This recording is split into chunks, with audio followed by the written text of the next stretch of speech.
ये ले, मारे मुझे, मार मार के हाथ तोड़ ले मेरे, मुझे मारे, मुझे छोड़ मुझे, मैं नहीं छोड़ूंगी, मैं छोड़ मुझे, डैडी पे नहीं छोड़ मुझे। छोड़ूंगी। हर इंसान को हक हासिल है अपनी मर्जी का फैसला लेने का। गलती हो गई थी मुझसे। अगर मुझे पता होता कि तुम्हारे बगैर नहीं रह सकूंगी तो कभी भी ना जाती मैं। तुम बताओ, बहुत एक्साइटेड थी, कह रही थी कि फोन पे नहीं बता सकती हैं। सब खैरियत थी? क्योंकि सामने बतानी थी ना। तो ऐसी कौन सी बात है जो सामने बतानी है तुमने? जान निसार के फैंस के लिए एक बहुत ही बड़ी खुशखबरी है कि ईमान बाजी आपकी गजनवी के बच्चे की मां बनने वाली हैं। और जब ईमान ये खुशखबरी सुनाएगी गजनवी को तो वो फूले नहीं समाएगा। और फरा जो इतनी ढीठ बन के उसके पीछे पड़ी हुई है कि जितनी मर्जी वो बेइज्जती कर ले वो पीछा छोड़ने के लिए तैयार ही नहीं है।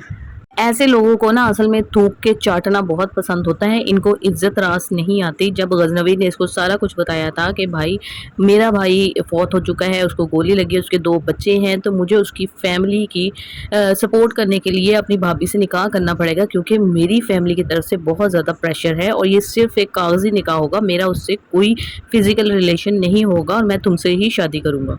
अब तो फरा साहबा भाग गई, शादी कर ली और जब अगले ने मुंह पर लगाए जूते इसके तो फिर वापस आ गई। तो अब ये बहुत ढीठ बन चुकी है क्योंकि उसको पता है कि अब मैं किसके पास जाऊंगी।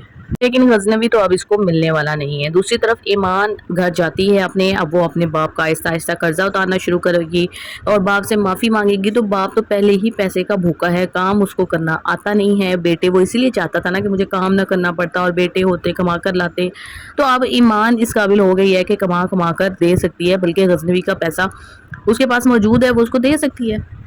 तो इससे वो ज़रा खुश हो जाएगा कि चलो उसको तसल्ली होगी कि हाँ ये तो अमीर घर की है और मुझे काफ़ी पैसे की इससे सपोर्ट मिल सकती है।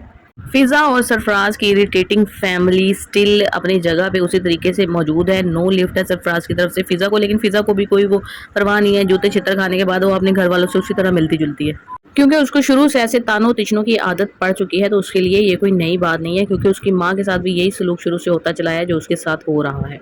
लेकिन जल्द ही ईमान देख लेगी कि सरफराज फ़िज़ा का शौहर है तो वो सारा इसका कच्चा चट्टा खोल देगी क्योंकि अब वो डरने वाली तो किसी से है नहीं। पैसे की और इसके शौहर की पावर इसके पास मौजूद है, गजनवी इसका हर तरीके से साथ दे रहा है। तो तब फिर सबको इसका मकरू और गलीज चेहरा नजर आ जाएगा कि किस तरह इसने एक लड़की को प्यार के झांसे में फंसाया और फिर उसकी कीमत वसूल की और उसको सारी जिंदगी के लिए बेच दिया तवाइफों के अड्डे के ऊपर।